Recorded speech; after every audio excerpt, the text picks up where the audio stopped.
Hi, my name is Michael Thompson, and today we'll be going over the cosine function and how to graph it. So, first, let's look at the problem we have here.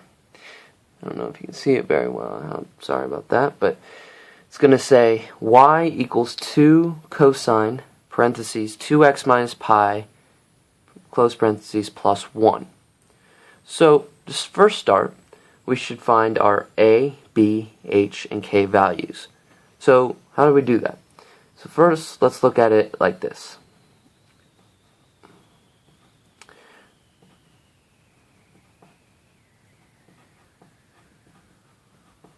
So you see here I have y equals a cosine. In the parentheses I have bx minus h, and then plus k. So that's pretty much the parent function of what we're going at here. So, if you can see here, a would be equal to 2, comparing this with this equation right here. Now let's look at our b. As you can see here, our b is going to be 2 as well. So, we look at our h value. And our h value isn't going to be pi, because you're going to have to factor it out. So, how do we factor it out? We're going to do 2 x minus, and now we have to find something that would, if you multiply it by 2, would get you pi. So we're going to know that this is going to be pi over 2. So we know that our h value is pi over 2. So let's write that out there. Now our k value is going to equal 1 right here. Now we can solve for our amplitude, our period, and the width of our tick marks and our tick marks. So let's start with our amplitude.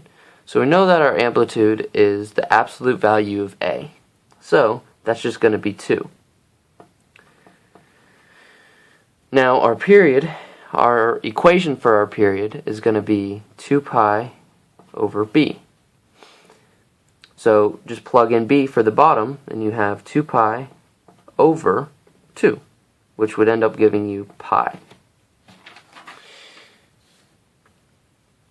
So now that you have your period, now we look at the width of our tick marks. So how do you do this? Well, for the width, you're going to need to know that the period divided by 4 equals the width of each tick mark.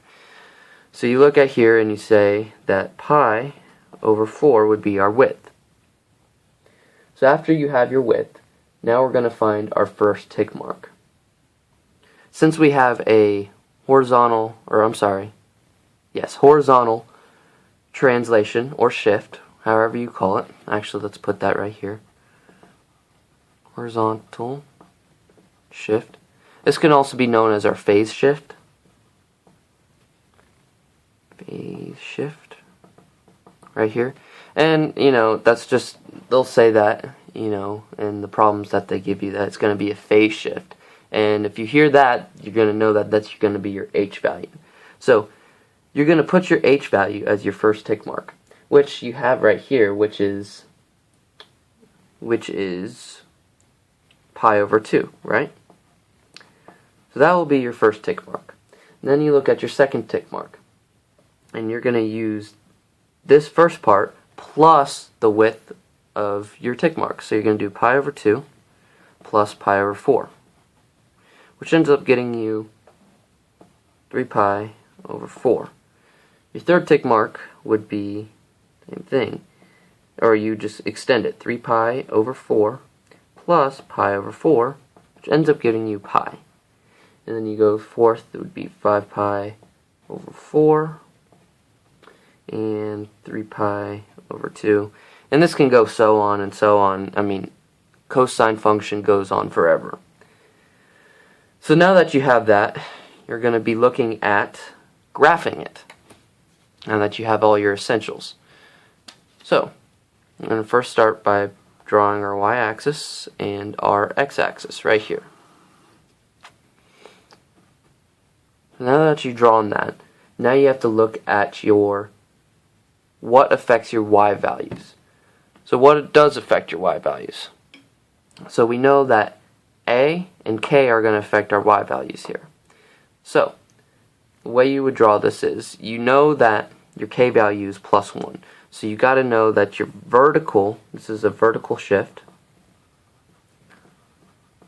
/ translation. It can be, people now say that it's a translation. So you move it up to 1 right here. That you're translating your function up 1 unit. So you have it right here. But now you have to involve your a value, or your amplitude. And you have here is your a as 2. So you're going to have to go up 2 units up and 2 units down.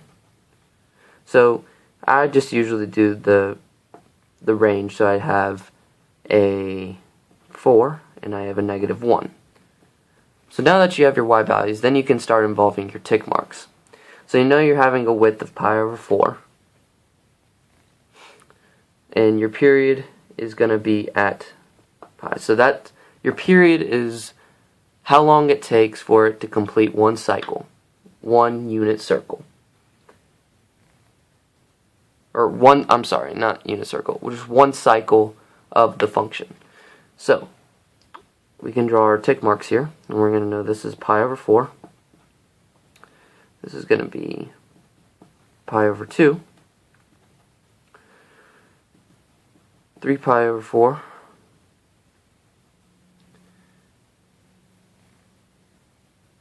pi, 5 pi/4, pi/2, and we're just going to keep extending it until it gets to 2 pi. And then we have our 2 pi right here.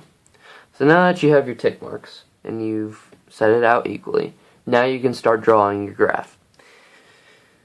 So where do we start at? And this is a great question, because you got to figure out where you're going to be starting at. So since you have a cosine function, it's not going to go through the origin. So you got to start it at top 4 right here.